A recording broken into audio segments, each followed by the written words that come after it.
Hebreus capítulo 13, Novo Testamento, esta epístola tão importante que marca definitivamente o cristianismo como uma espiritualidade diferente do judaísmo.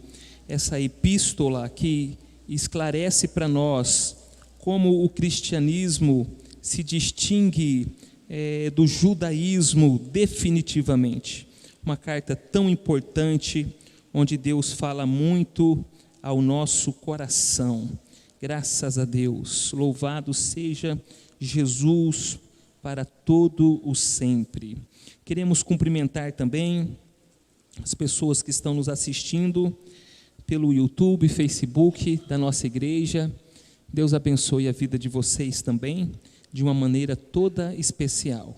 Glória a Jesus. Hoje nós vamos ler apenas uma porção das Escrituras, Hebreus capítulo 13, versos 1 ao 6.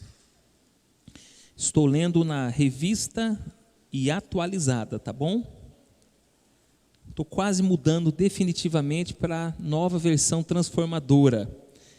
Mas muito tempo com essa Bíblia, os versículos, alguns versículos, bem poucos versículos, estão no meu coração, na minha mente, foram memorizados por mim. É difícil a gente às vezes trocar, de Bíblia assim, mas eu tenho gostado muito da nova versão transformadora. Por ora, leiamos na Almeida, revista e atualizada. Quem encontrou, diga glória a Deus.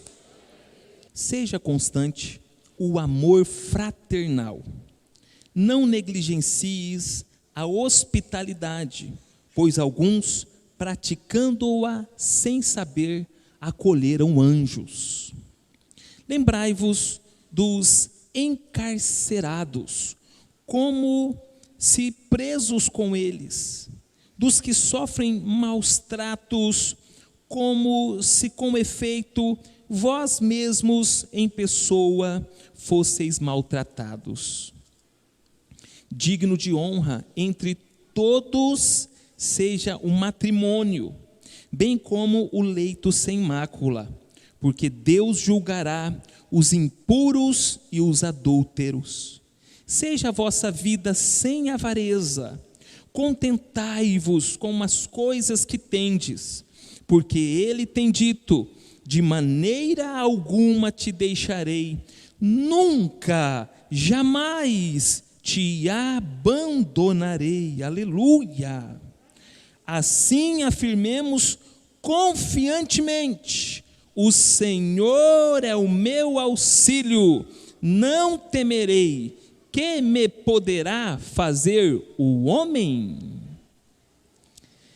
Querido Pai Celestial, na sua santa e bendita presença, nós nos reunimos nesta noite aqui para prestar culto de louvor, de adoração ao teu santo nome.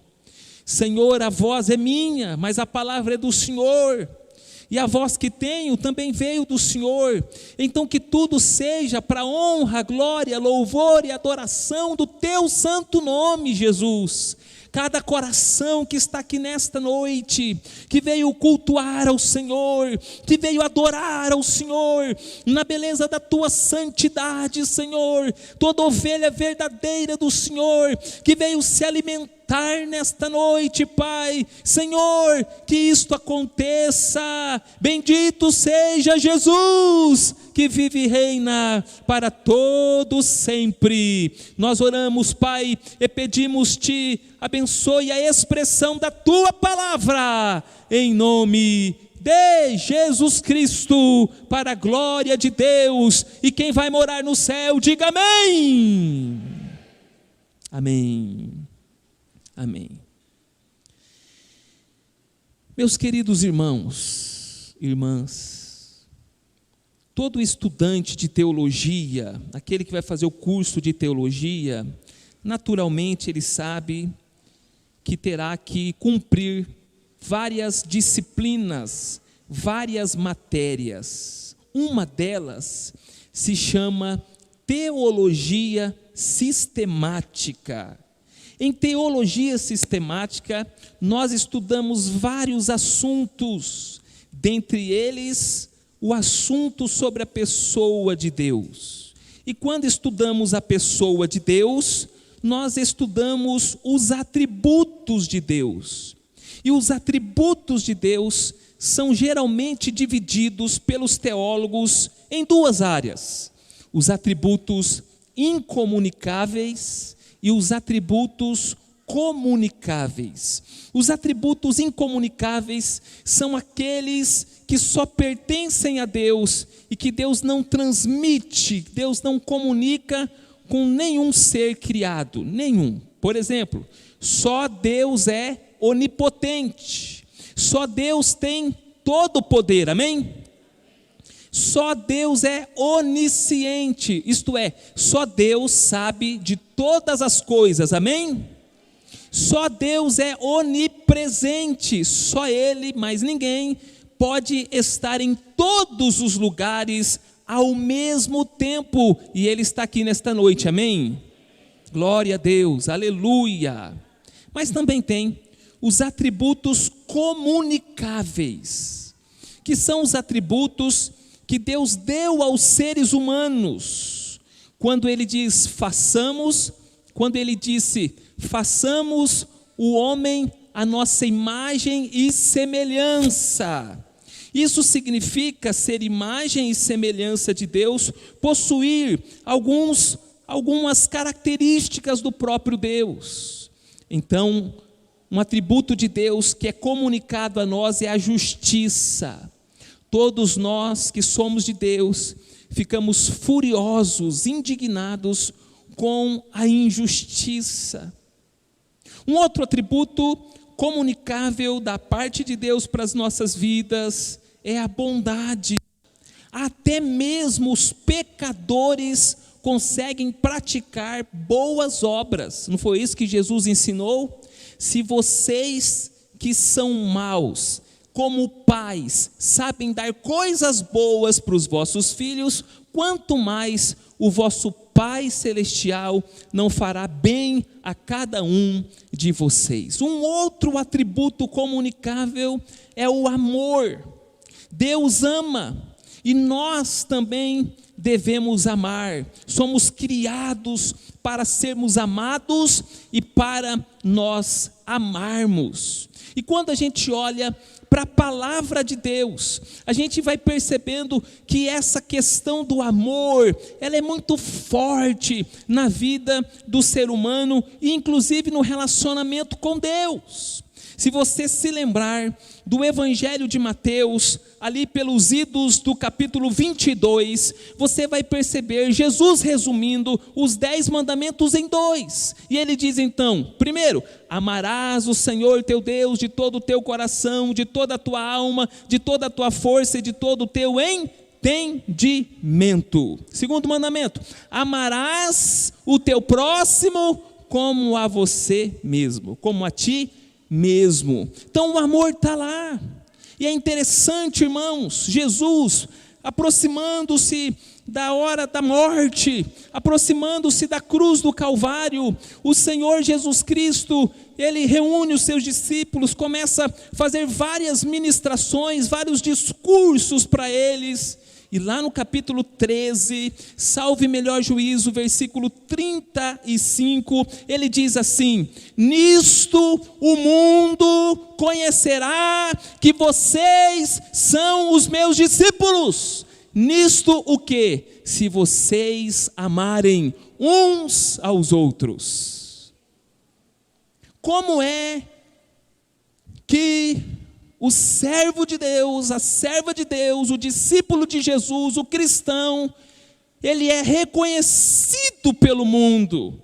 Como é que ele carrega um distintivo dele?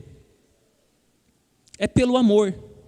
Nisto conhecerão que vocês são os meus discípulos, se vocês os amardes uns aos outros. Esse texto mostra para nós, já está lá, a mensagem central do texto que nós lemos, esta pequena porção.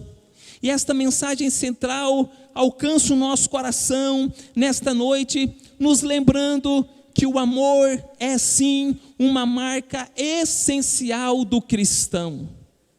O cristão que não carrega a marca do amor, ele precisa de Jesus. Ele precisa de Jesus.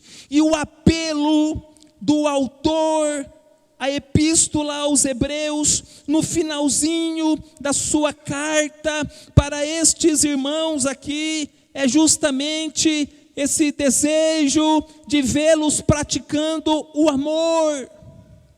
O texto que nós lemos, esta pequena porção de apenas 6 versículos, comunica isso para mim, comunica isso para você, que o amor, ele deve ser expresso por atitudes concretas. Acho que ficou redundante, mas o que eu quero comunicar é que o amor deve ser expresso de maneira concreta. E ele vai mostrar para nós como é que deve ser esse amor de maneira concreta, de maneira palpável, visível na vida destes nossos irmãos. E isso, meus queridos, isso, amada igreja do Senhor, era necessário, porque esses nossos irmãos aqui, segundo os estudiosos, essa carta foi escrita no ano de 60, na década de 60 depois de Cristo. E esta carta foi endereçada para os irmãos que estão em Roma.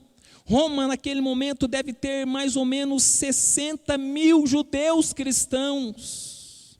Uma igreja que foi fundada, não se sabe por quem, possivelmente por pessoas que estavam no Pentecostes, quando o Espírito Santo foi derramado, e eles estavam ali para celebrar aquela festa, e diante daquele grande mover de Deus, daquele início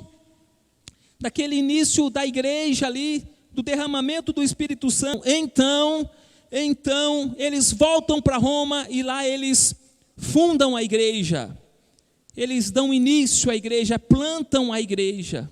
Agora na década de 60, isso foi 30 anos atrás, Pentecoste aconteceu por volta de 30, passou-se 30 anos, a igreja floresceu, a igreja multiplicou, a igreja avançou, e agora na década de 60 começa uma perseguição na capital do Império Romano para com os cristãos, especialmente os judeus. E estes irmãos, eles são tentados a desistir, tentados a abandonar a fé, tentados em retroceder, abandonar o caminho de Deus, o caminho de Cristo, o caminho do Evangelho. Então, quando as coisas estão difíceis, quando as coisas estão complicadas, o amor tem que entrar em ação. Quando as coisas estão nebulosas, o amor precisa entrar em ação. E que tipo de amor é esse? É o amor fraternal, é o amor de irmãos, é o amor da irmandade de uns para com os outros. Como é que deve ser esse amor, olhando para esses 6 versículos que nós olhamos aqui nesta noite? Em primeiro lugar, esse amor, ele deve ser constante. O versículo 1 diz para nós: seja constante o amor fraternal. Esse amor que vai abençoar vidas, esse amor que vai ajudar pessoas, ele deve ser um amor constante. Naturalmente, eu nem preciso explicar isso, você já sabe que quando está tudo bem, é fácil a gente amar. Você já sabe que quando ninguém pisa no nosso calo, no dedinho do nosso pé, é mais fácil amar. Quando as coisas estão todas funcionando bem, é mais fácil amar. Mas aqui, o momento que eles estavam vivendo, as coisas estavam complicadas. Os comércios não queriam vender para os cristãos. Os empresários não queriam dar emprego para os cristãos. Há uma perseguição no seio de Roma, na capital do Império Romano. Os irmãos estão se vendo em dificuldades. E qual que é a orientação desse pastor? Que o amor fraternal, ele seja constante, não inconstante. Nesse momento, vocês precisam continuar demonstrando amor uns pelos com os outros. E como eu já tenho procurado demonstrar, esse amor não é um sentimento, esse amor é uma atitude. Amor cristão, conforme já temos ensinado aqui, esse amor é uma atitude. Márcio, por gentileza, se você puder me dar um pouquinho de retorno, por favor, vai ser 10. Glória a Deus, aleluia. Glória a Deus, aleluia. Oh, bênção, top das galáxias. Obrigado, meu querido, aleluia. Vai ser paizão, hein, Márcio? Glória a Deus, você vai ver agora. Vai dormir direito à noite. Não desiste, amor constante pelo filhinho, trocar fralda, amor constante, Márcio, Deus vai te dar graça, aleluia, amor constante, não é um amor por interesse, não é um amor que para receber alguma coisa, mas é em troca, mas é um amor que vai abençoar os necessitados. Amor constante, amor que não desiste, amor que não olha para trás, mas amor que tem a consciência de que é um chamado do cristão a ajudar outras pessoas, a abençoar outras pessoas. Constância. Não pode perder o sinal, não pode perder a sintonia, não pode perder a frequência. Não sei se vocês lembram, mas tem uma época, eu era pequenininho, meu avô tinha uma televisão, Telefunken, já escutou falar nisso? Quem já escutou? Pode ver que quase todos os idosos já escutaram falar nisso. De vez em quando o negócio esquentava, perdia a frequência, perdia a sintonia. A gente acha que resolve as coisas batendo. Meu avô levantava do sofá, ia lá na televisão, zona e para ver se voltava a funcionar. Gente, tem hora que a coisa não é no amor que se resolve, que se ajuda pessoas.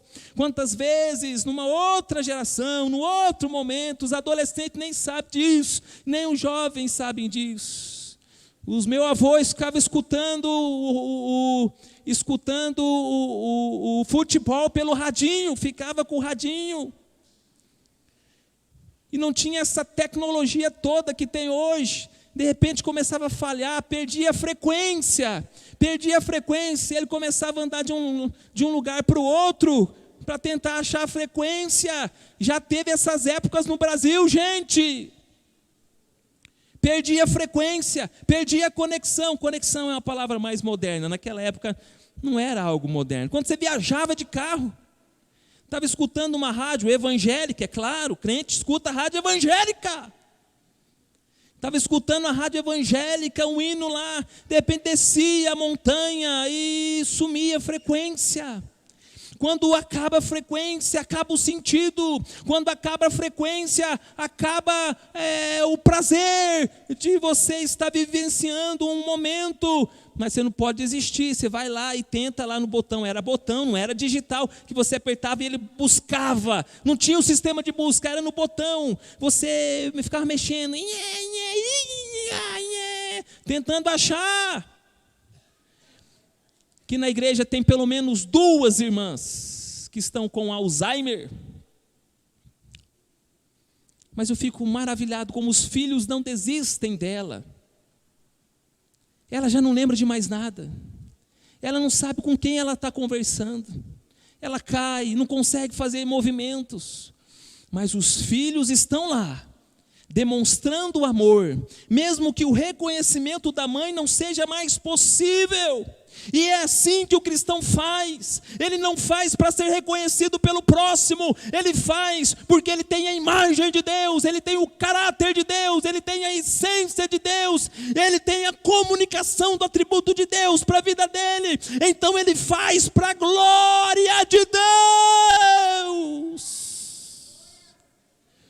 O autor aos Hebreus está nos ensinando como é que deve ser o amor fraternal. Ele deve ser, em primeiro lugar, constante. Nós não podemos desistir de amar. Amar é difícil, amar é complicado, abandonar é mais fácil, desistir é mais fácil, mas esse não é o projeto de Deus para os seus filhos, para os seus discípulos, para os cristãos. É por isso que Deus diz: nisto conhecereis que vocês são os meus discípulos, se vocês amarem uns aos outros. Aleluia, louvado seja Deus. Se você ler toda a carta aos Hebreus, você vai perceber em alguns momentos esse apelo pastoral sendo feito novamente. Hebreus capítulo de número 10, verso 24, diz assim: consideremo-nos também uns aos outros para nos estimularmos ao amor e às boas obras. Como é que eles iam se estimular uns aos outros ao amor e às boas obras? O verso 25 responde: e não deixemos de congregar, como é costume de alguns. Antes façamos admoestações, tanto mais quando vedes que o dia se aproxima. Louvado seja Deus. Meus irmãos, nós não podemos parar de amar, não podemos parar de amar, não podemos perder a sintonia do amor, a frequência do amor. Nós precisamos perseverar. Talvez você está sentindo falta de um irmão da igreja, vai fazer uma visita para ele, ora com ele. Talvez você conhece um irmão desanimado, vai lá e abençoa a vida dele, ame a vida dele, demonstre amor por ele. Desperta tu que dormes, sê tu uma bênção nas mãos do Senhor.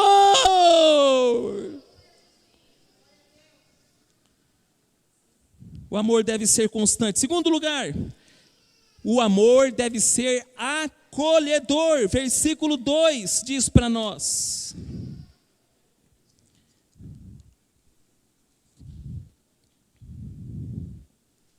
não negligencieis a hospitalidade, pois alguns, praticando-a sem saber, hospedaram anjos. Interessante esse versículo aqui.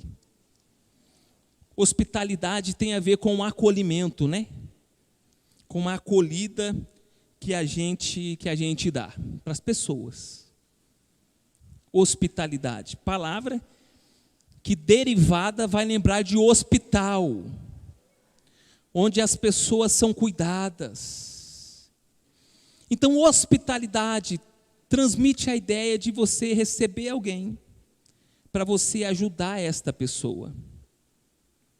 E é interessante que o versículo, ele motiva, olhando para o Antigo Testamento, claro, para o mundo judaico, que valorizava muito os anjos, inclusive determinadas seitas do judaísmo cultuavam a anjos. E os anjos são de Deus, tem um papel os anjos são ministros de Deus. Então me parece que o autor está preocupado em motivar estes irmãos hebreus, cristãos judeus, que demonstrem o amor, e uma das maneiras de demonstrar este amor é acolhendo as pessoas, demonstrando hospitalidade. Quando a gente lê as cartas de João, 2ª e 3ª de João, e outras cartas paulinas também, a gente vai perceber que essa prática da hospitalidade era algo comum no primeiro século. Não estou falando ainda desse momento de sofrimento, eu estou dizendo desse momento de acolhimento. Então tinha os pastores itinerantes, e esses pastores itinerantes, eles não ficavam em hotel, porque a igreja era pobre. Se você olhar para a igreja do Novo Testamento, todas elas, com raríssimas exceções, aparece só uma igreja rica lá nas 7 igrejas da Ásia do Apocalipse, mas quase todas as igrejas eram pobres.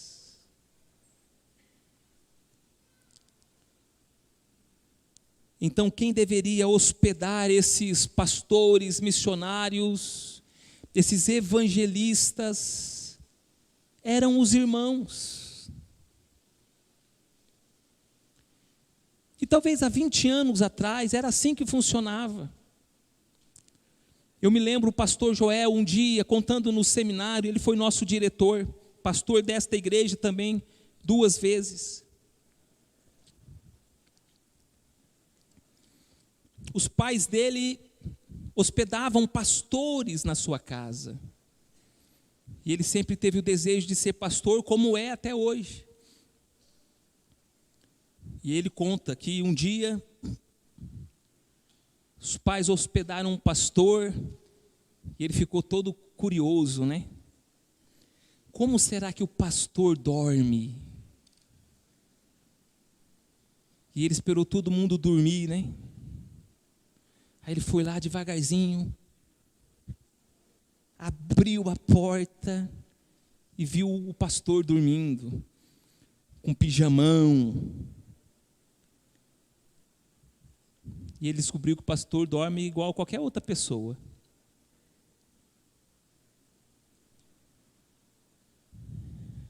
Antigamente, pessoas construíam as suas casas e elas diziam assim: aquele quartinho lá, do lado lá, é o quartinho de Eliseu para eu hospedar os pastores. Talvez outras pessoas fizeram isso aqui, mas eu me lembro que a irmã Matilde, por exemplo, sempre hospedou os seminaristas.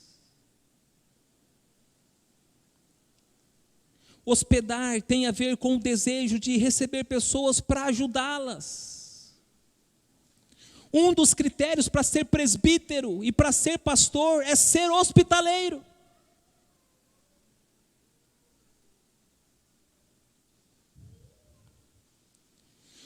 Acolher pessoas é uma manifestação de amor, segundo o texto que nós estamos vendo nesta noite. Agora, por que as coisas vão mudando tanto, gente? Porque os conceitos do mundo vão entrando no nosso coração e na nossa cabeça.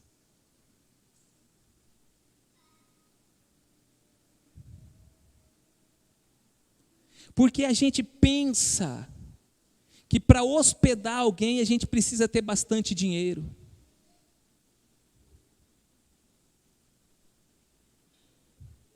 A gente acha que para receber alguém bem, a gente precisa ter dinheiro. Mas, de novo, nem sempre foi assim.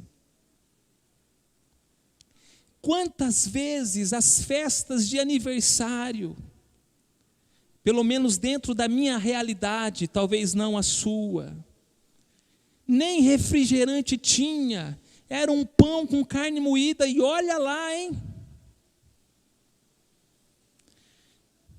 E não era refrigerante não, sabe o que era? Vocês também não vão, os jovens adolescentes também não vão saber disso não. Tinha um refresco, chamava Kisuko. A senhora lembra, né? A senhora tem que lembrar mesmo. Quem lembra do Kisuko? Gente, eu tinha um amigo que era melhor de vida que eu, graças a Deus pela vida dele. E a mãe dele chamava ele 3 horas da tarde, a gente estava jogando futebol na rua, descalço, porque também não tinha chuteira, não tinha tênis. ralava o dedão do pé quase todo dia, mas não parava de jogar bola. E ele era melhorzinho de vida, e a mãe dele chamava e falava assim: Cristiano, vem tomar tangue. Mas o que é esse tangue? O que é esse negócio de tangue? Eu não conhecia o tangue de laranja, bonito, ficava colorido. Eu conhecia o quisuco. Quem é da época do quisuco? Você sabe o que eu estou falando. E a gente era feliz, porque o acolhimento, aquele ajuntamento de pessoas, irmãos, é que estreita, afina os laços de amizade que a gente carrega para o resto da vida.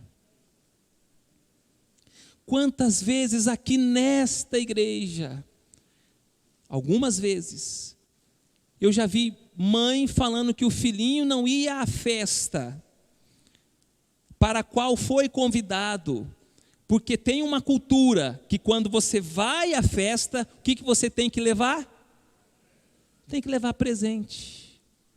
E se aí a pessoa não tem condições de levar presente, o que faz? Não vai. Perde a acolhida, perde a comunhão, perde aquele momento tão gostoso.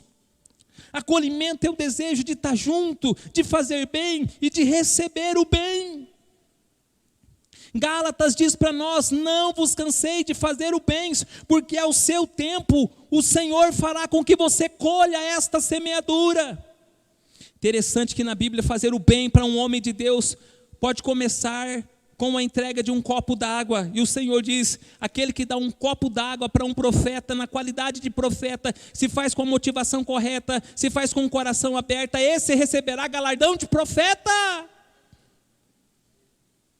Foi George Miller, começando com a esposa dele, vendo as meninas na rua solta, começou a acolher as meninas para a casa dela. De repente tinha 40 meninas na casa dela. 40 meninas. Depois ele abriu o orfanato. E ele atendeu mais de 20 mil crianças. Acolheu, tratou e viu o cuidado de Deus. Um dia era 6:30 da manhã. Conta a história, está registrado no livro. As crianças acordando, e as irmãs lá da cozinha perguntando: Jorge, não tem leite para as crianças estão acordando. Mas Jorge era um homem de fé e um homem de oração. Tem um livro sobre as 3.300 orações respondidas por Deus de George Miller. Os ingleses e os americanos têm o hábito de ter um diário de oração, né? Eles escrevem a oração e esperam a resposta da oração. Não é o caso do mundo dos brasileiros, mas é interessante essa prática. E Jorge falou assim para as irmãs: fiquem tranquilas que está chegando. Está chegando. E ia passando um carroceiro lá perto, que tinha que levar o leite para uma padaria distante. O pneu da carroça furou. O que eu vou fazer com esse leite agora? Alguém diz: tem um orfanato ali, um monte de criança que gosta de beber leite. Daqui a pouquinho chegou o leite lá. Irmãos, quando a gente acolhe, irmãos, e faz o bem, eu acho que essa é a ideia que ele quer passar aqui para nós. Alguns sem saber hospedaram anjos. Algumas pessoas sem saber foram abençoadas de maneira divina, sem saber que estavam sendo abençoadas, porque acolheram, porque queriam fazer o bem. Meus irmãos, minhas irmãs, vamos começar pela nossa igreja. Seu Silvio está lá, a família dele. Vamos acolher eles bem nessa noite, amém, gente? Os nossos visitantes, Ele não pode ir embora sem receber um cumprimento seu, do jeito que você quiser. Pode ser assim, de soquinho, devagar, para não machucar ele. Alguns já têm liberdade de pegar na mão, outros já estão abraçando. Daqui uns dias diz que vai liberar a máscara, glória a Deus. Nós vamos fazer só dessa vez aqui na igreja um culto da fogueira santa. Vai ser ali naquele lugar, vamos fazer uma fogueira e queimar todas as máscaras, aleluia! Mas a máscara é boa, ela foi muito útil, amém, gente? Mas eu não gosto de máscara, não.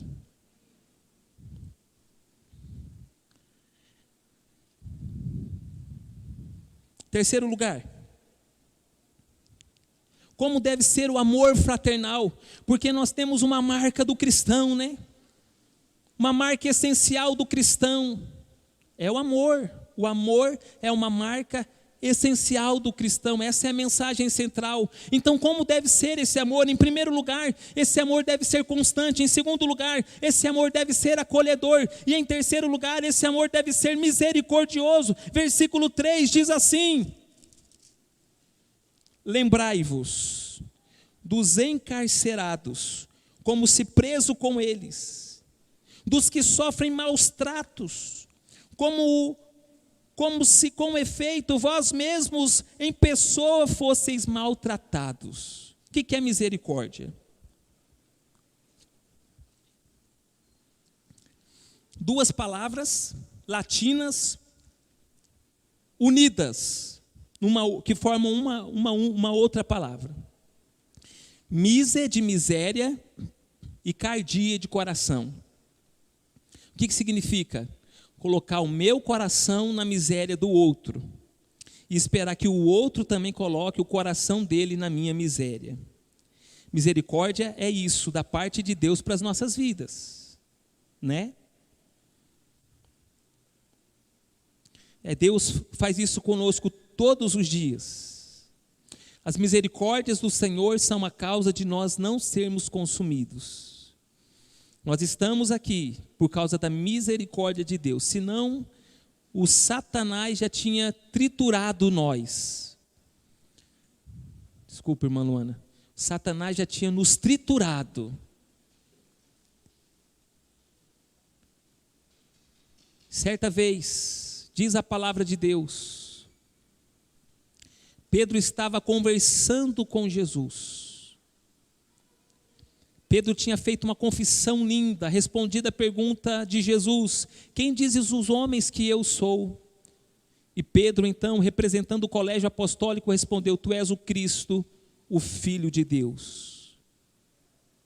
E Jesus começa a explicar que esse Cristo, que este Filho de Deus, veio para ser rejeitado, veio para ser maltratado, cuspido, humilhado e que ele deveria morrer. Pedro chama Jesus em particular e diz: Jesus, isso não vai acontecer com você. Jesus diz para ele: Pedro, essa voz não é de Deus. Para trás de mim, Satanás. Pedro intercede. Jesus intercede por Pedro. E naquele mesmo texto, Jesus fala para Pedro: Pedro, Satanás queria peneirar a sua alma, queria triturar você, mas eu intercedi por você e você recebeu o livramento. Misericórdia é isso, é colocar o coração na miséria do outro. Isso é misericórdia. O nosso texto está dizendo: lembrem-se, tenham isso bem claro na memória de vocês, não se esqueçam disso. Do quê? Dos encarcerados. Agora, os encarcerados aqui não são os bandidos. Os encarcerados aqui são os irmãos em Cristo Jesus, que por não negarem a sua fé, foram presos por amor a Cristo. O texto continua dizendo para nós: lembrem-se também daqueles que sofrem maus tratos.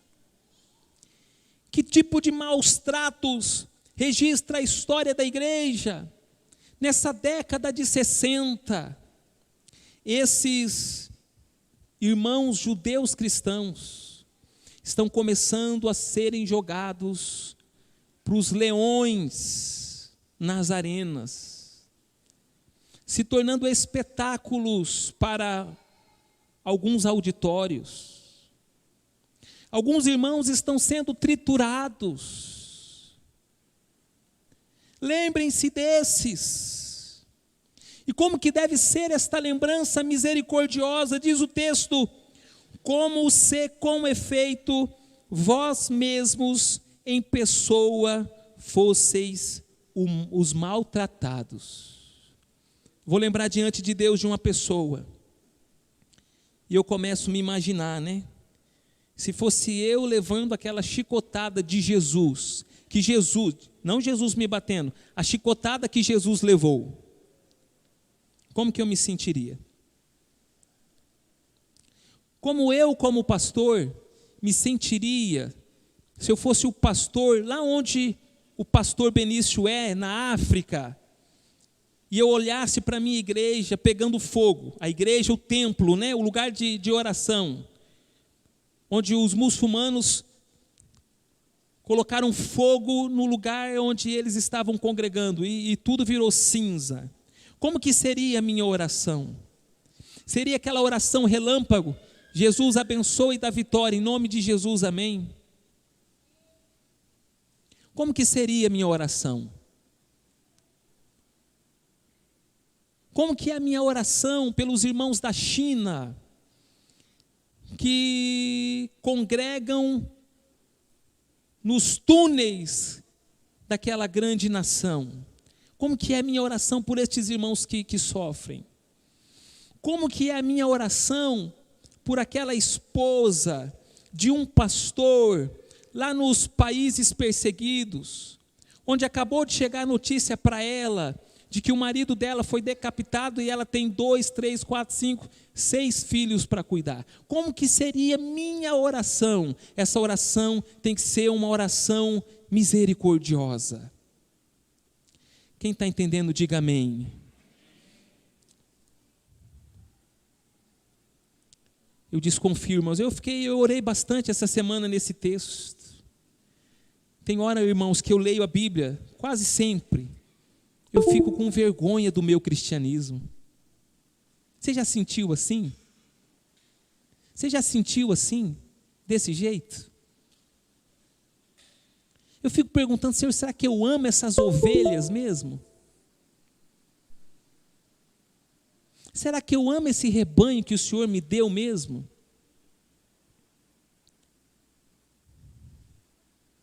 Será que esse rebanho ama o Senhor mesmo? Será que esse povo que se reúne domingo à noite, e algumas outras poucas pessoas na terça à noite e na quarta à tarde, no GP, um grupinho mínimo, será que eles amam o Senhor mesmo? Será que eles se entenderam o amor fraternal? Será que eles... Irmãos, como que a gente vai ser lembrado? Tem gente morrendo aí, né? Nos deixou. Estou falando desses 8 anos. 9, esse é o 9º ano, 9. Puxar para o nosso lado, pastor Antônio. É o 9º ano, esses 9 anos.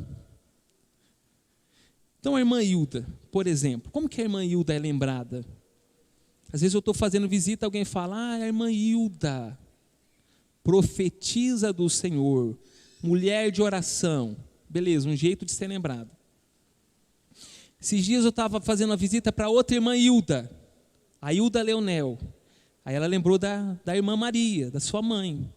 Ela falou: nossa, a irmã Maria me ajudou demais em oração. Que mulher de oração. Doutor Jamil, como que ele é lembrado? Eu vou na casa dos irmãos, o doutor Jamil era um homem firme. Não era fraco igual o senhor, não, meio molão igual o senhor. Ele era firme, pastor.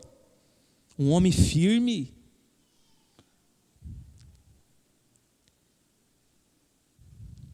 Como que você vai ser lembrado? Como que você vai ser lembrada? Talvez, irmãos, um jeito bom da gente ser lembrada é um jeito misericordioso.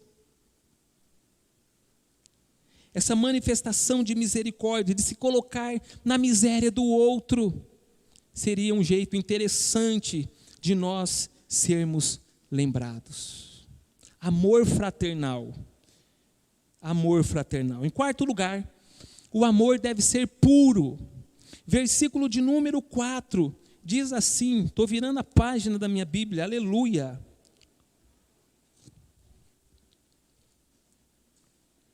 Digno de honra entre todos seja o matrimônio.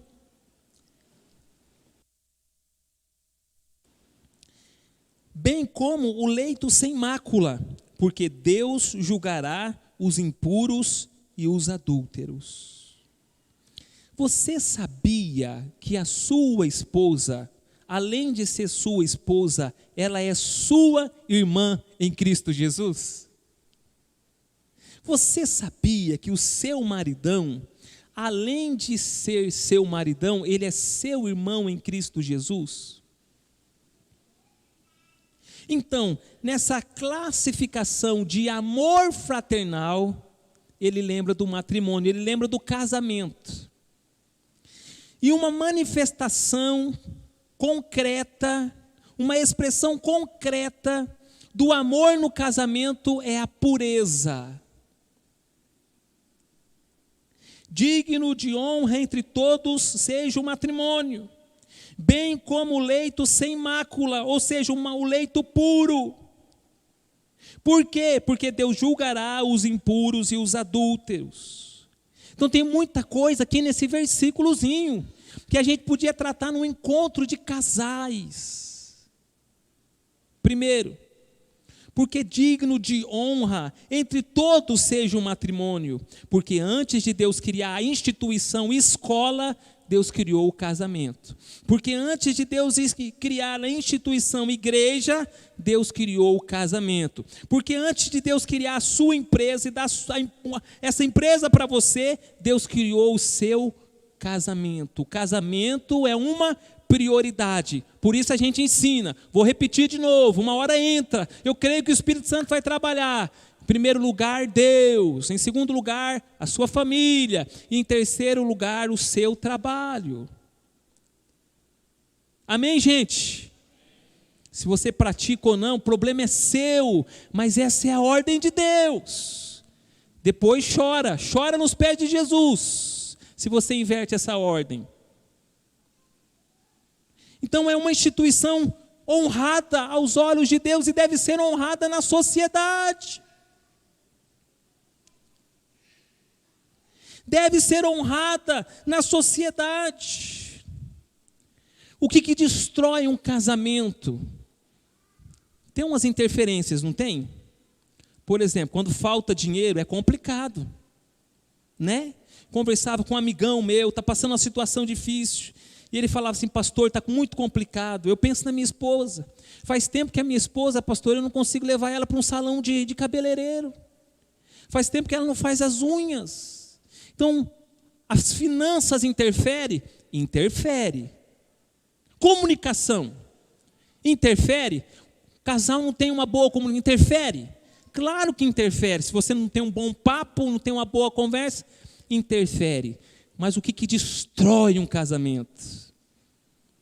É o adultério. É quando mancha o leito.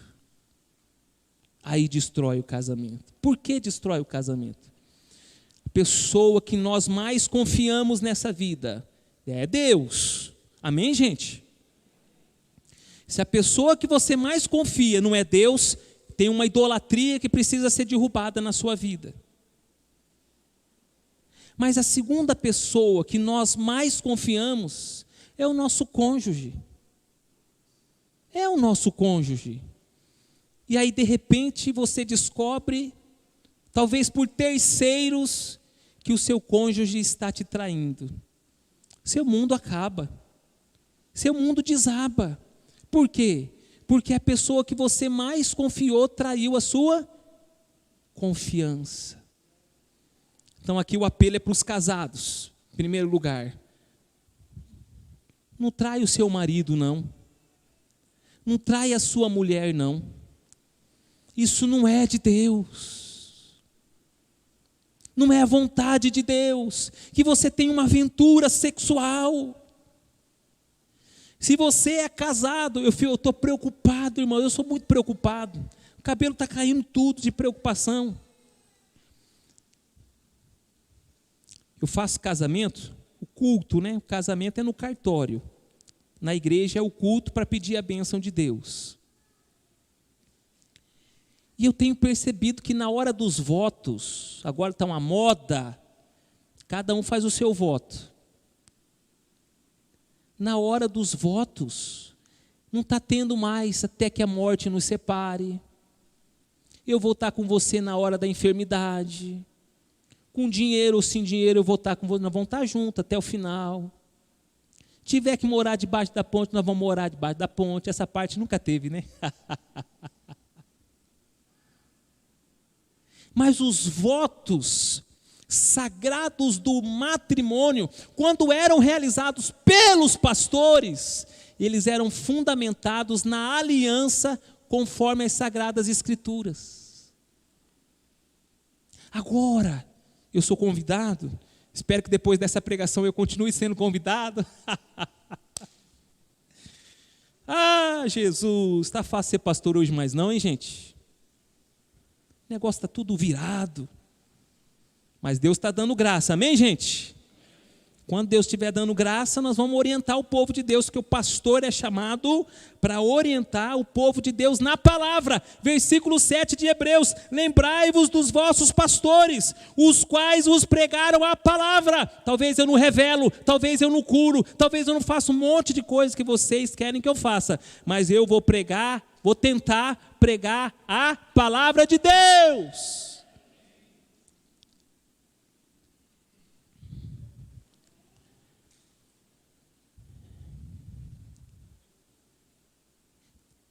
Toda a nossa vida, e não só o nosso casamento, irmãos, devem ser fundamentados nos princípios eternos da palavra de Deus. Porque se você vive a palavra de Deus, ou procura viver, que a palavra de Deus, irmãos, é difícil de viver.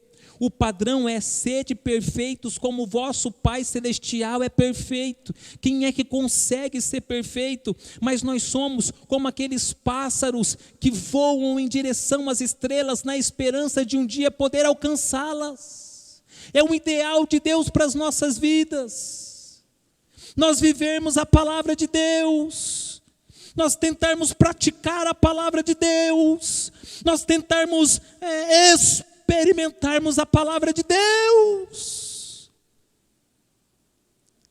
Quando a gente tenta, quando a gente busca isso, o que acontece? Deus vai honrando a palavra dele nas nossas vidas para a glória dele, amém, gente? Deus vai honrando, Deus vai fazendo acontecer, e nós vamos tendo experiências maravilhosas com o Senhor. Cuida do seu casamento. Cuida do seu lar, meu irmão. Cuida do seu lar, minha irmã. Homem de Deus, pastoreie a sua família. Ora com a sua família. Lê um versículo pelo menos para começar.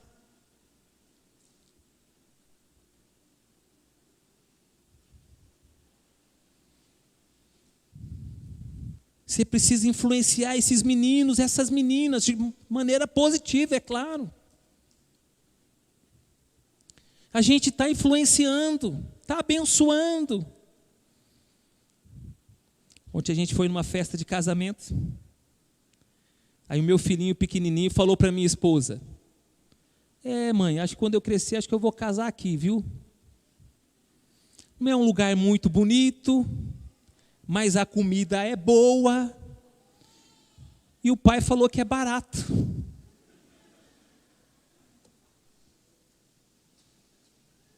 Glória a Deus, aleluia, né, Arthur? Meninão do pai, te amo, aleluia, estamos juntos. A gente está influenciando. Sua casa pode ser uma casa santa, amém, irmãos? Nossa, que amém mais fraco. Desânimo, dá até vontade de fechar a Bíblia e ir embora. Sua casa pode ser uma casa santa, amém? Uma casa consagrada a Deus, amém? uma casa abençoada por Deus, amém? Vamos praticar o amor fraternal. Em quinto lugar, para acabar, que os homens vão cantar daqui a pouco, aleluia. Estou doido para cantar com os homens aqui na frente. O amor deve ser confiante, em último lugar. Verso 5 e verso 6 diz assim: seja a vossa vida sem avareza, contentai-vos com as coisas que tendes, porque ele tem dito: de maneira alguma te deixarei, nunca jamais te abandonarei. Assim afirmemos confiantemente: o Senhor é meu auxílio, não temerei. Que me poderá fazer o homem?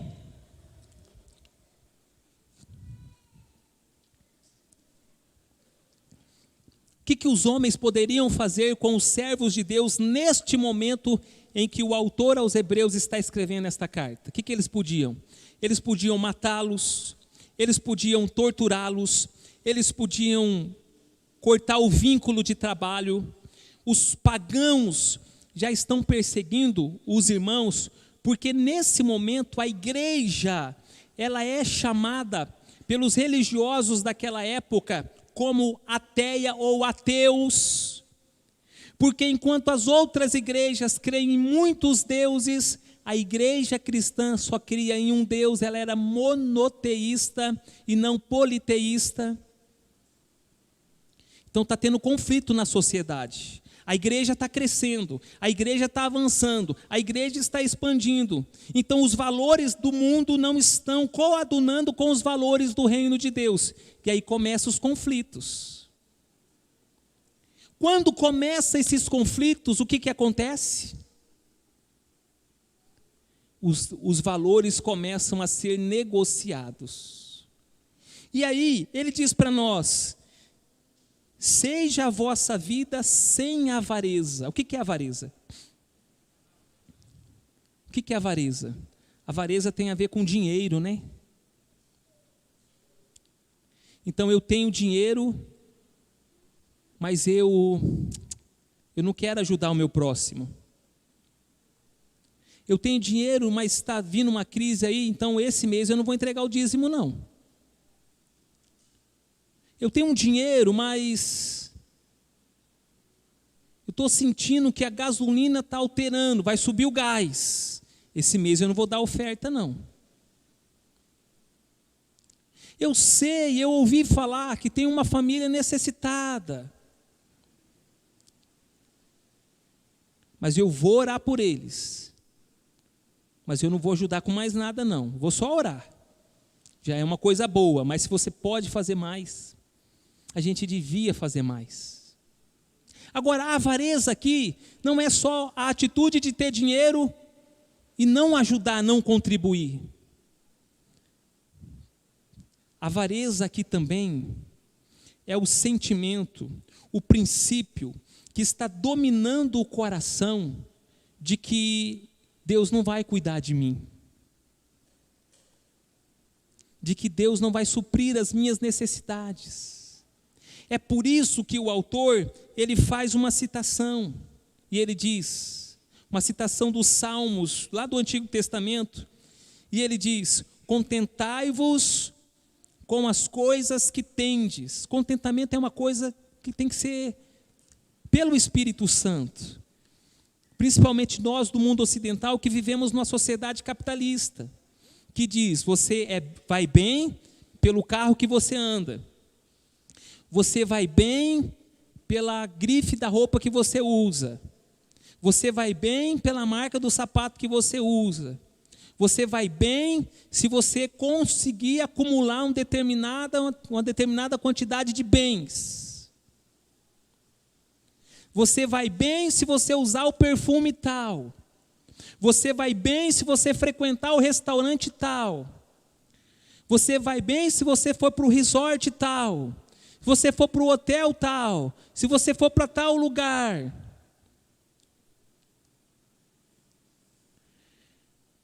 O pastorzão aqui está dizendo: contentai-vos com as coisas que vocês têm. Você é mecânico? Se contenta com o trabalho na mecânica, meu irmão. Senhora é empregada doméstica? Se contenta com isso. Se puder mudar, melhorar, glória a Deus, aleluia, e vamos para frente. Você é concursado? Se contenta com isso. Você é pintor? Se contenta com isso. Você é professor? Se contenta com isso. Você é pastor? Se contenta com isso. O que você tem hoje? Tem o arroz e ovo. Se contenta com isso. Esse contentamento, irmãos, não é uma maneira espiritual de se acomodar, mas é uma maneira bíblica de nós darmos graças a Deus, dobrarmos os nossos joelhos e pensarmos como é que eu posso melhorar essa situação. Porque a murmuração, segundo a palavra de Deus, não melhora a vida de ninguém.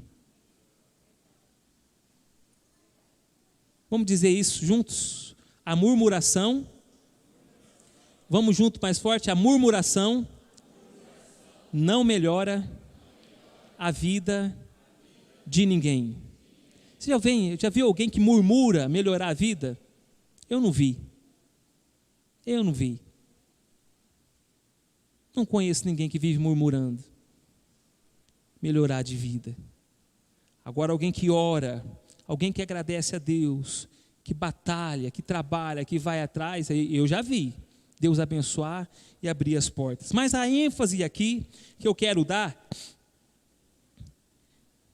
está na citação de um salmo que diz assim: porque Ele, Deus, não é o pastor, não é o líder, é Deus. O que Deus está dizendo? De maneira alguma te deixarei, nunca, jamais te abandonarei. Irmãos, eu oro para mim crer nessa verdade aqui. O próprio Deus, Criador e sustentador de todas as coisas, o dono das riquezas insondáveis, aquele que pelo poder da sua palavra traz à existência do nada todas as coisas, é Ele que está dizendo para o povo de Deus, para o seu povo: de maneira alguma te deixarei, nunca, jamais te abandonarei. Aleluia! Mas o petróleo está subindo, mas a guerra está trazendo influência, e traz mesmo. Mas eu vou crer nessa palavra aqui. Deus disse para mim: de maneira alguma te deixarei, nunca, jamais te abandonarei. O amor fraternal é confiante no dinheiro, não, confiante em Deus. Irmãos, que o Espírito Santo de Deus fale melhor ao nosso coração. Vamos recapitular aqui. Qual que é a mensagem central desse texto para as nossas vidas? O amor é uma marca essencial do cristão. Amém, gente? Se você não ama, você precisa dobrar o joelho, porque Deus te amou primeiro, para que você pudesse amar. Tem um livro que eu estou lendo uma parte dele, está até emprestado para o presbítero Fernando, mas eu tenho uma parte digital dele. Brecha em sua santidade. E tem uma parte lá do livro que ele diz mais ou menos assim, estou parafraseando ele. Ele diz assim, o que ele diz mesmo? Esqueci o que ele diz. David Jung, brecha em sua santidade. Ele diz assim: quando você diz para as pessoas fazerem alguma coisa, sem antes mostrar o que Cristo fez por elas, você não está sendo um homem de Deus. Porque muitas pessoas profissionais estão dizendo: você vai dar certo, você vai conseguir, você tem potencial, olha para dentro de você, você pode ser uma pessoa melhor. E isso é natural no mundo lá fora, mas no Evangelho, eu como pastor, você como pai, como mãe, a nossa liderança, nós só podemos falar para as pessoas fazerem alguma coisa depois que nós mostrarmos o que Cristo fez por nós, porque Cristo é o nosso modelo, porque Cristo é a nossa fonte de poder, porque é Cristo que nos capacita a fazer aquilo que Ele nos pede. Quem diz amém para essa palavra? E o que Ele está pedindo para nós nesta noite? Ele está pedindo para o nosso amor fraternal ser constante. Ele está pedindo para o nosso amor fraternal ser acolhedor. Ele está pedindo para o nosso amor fraternal ser misericordioso. Ele está pedindo para o nosso amor fraternal na família, no casamento, ser puro. E Ele está pedindo para o nosso amor fraternal ser confiante em Deus. Quem recebe essa palavra, diga glória a Jesus. Querido Deus, nos capacita no poder do Teu Espírito Santo, a amar o nosso próximo, a amar o nosso irmão, a ajudar a nossa igreja, a nossa irmandade, Pai. Nos ajuda, Senhor, a colocar em prática esta palavra. Confirma, Senhor, essa graça especial na vida de todos aqueles que foram lavados e remidos com o sangue de Jesus. Nós oramos em nome do Pai, em nome do Filho e em nome do Espírito Santo de Deus. Quem recebe, diga.